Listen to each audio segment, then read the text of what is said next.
One, two, three, four.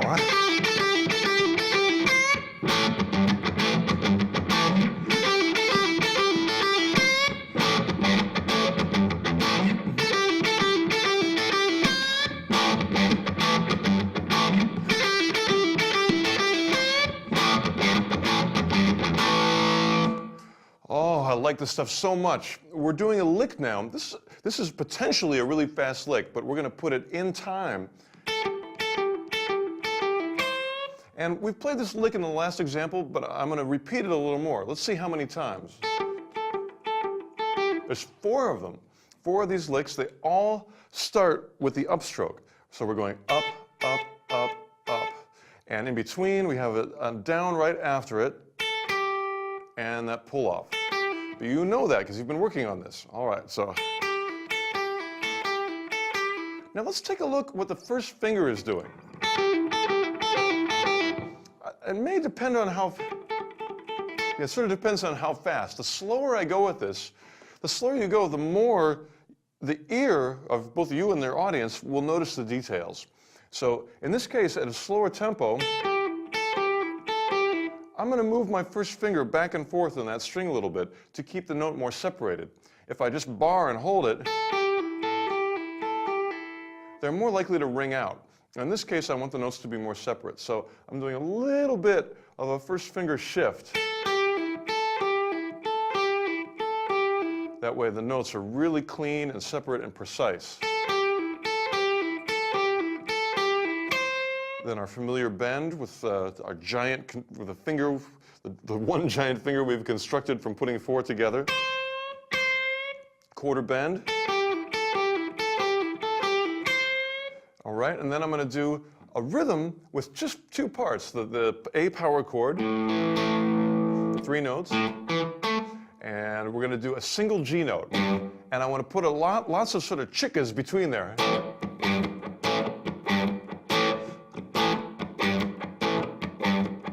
So I'm sort of doing the chickas instead of doing a big chicka on all the strings. I'm doing a chicka just on that muted A string. That's the 5th string.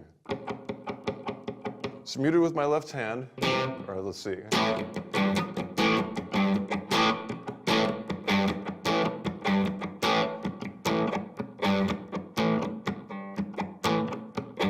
Oh, let me check this out for a second.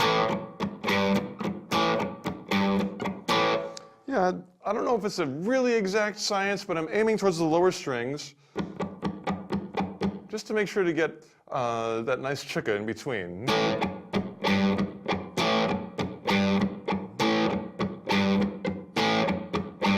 Yeah, now that I look at it, it's more the low E. So there we go. So now we got those accents on the chords and some nice rhythmic percussive stuff in the middle that we're getting from the muted low E string. I'm going to really slow that down so you can check out what's happening.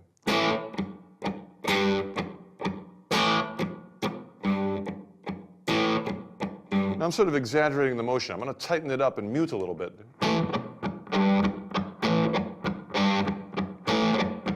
And again, slow it down. So 1, 2, 3, 4.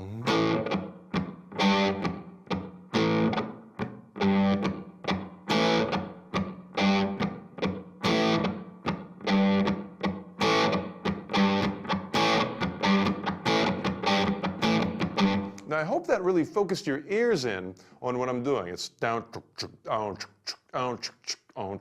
We're getting those nice little chunky muted things in between the chords.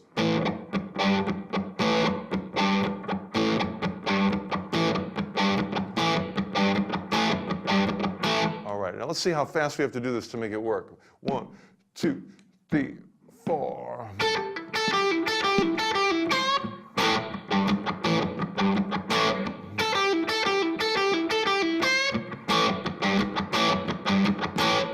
The cool thing about this is at first listen, you might think, it's just a chord and a note. But But the thing that really makes it drive and makes it feel good musically are those little chickas in between. And that technically is a little bit of a challenge, so that's why I want to focus on it.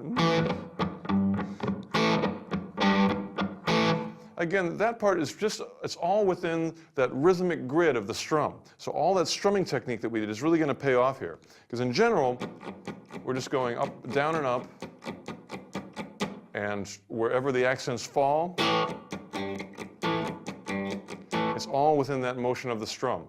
So our chord is a downstroke, and our G note is an upstroke. So down, up, down, up, down, down, up, down, up, down, with those chickas in the middle, and the chickas, again, just fall within what's happening with that non-stop river of rhythm that's going on with your strum motion.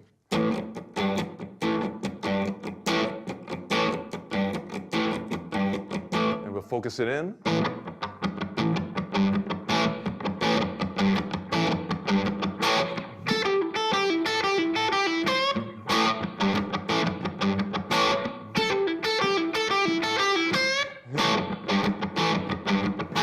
All right, we've got the parts. Let's crank it up and have a good time with this one. 1, 2, 3, 4.